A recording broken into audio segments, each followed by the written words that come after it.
Jim bo'ling. Firavn so'zlamoqda.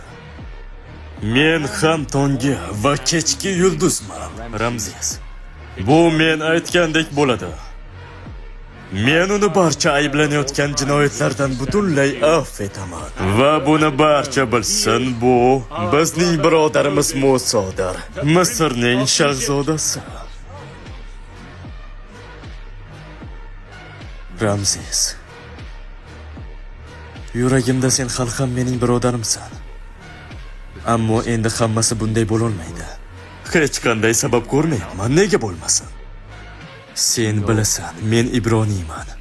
Ibroniylarning xudosi esa menga keldi. Nima?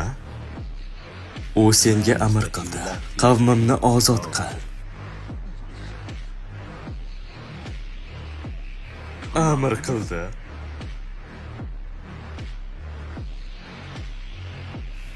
Mana bu Xudoning qudrati.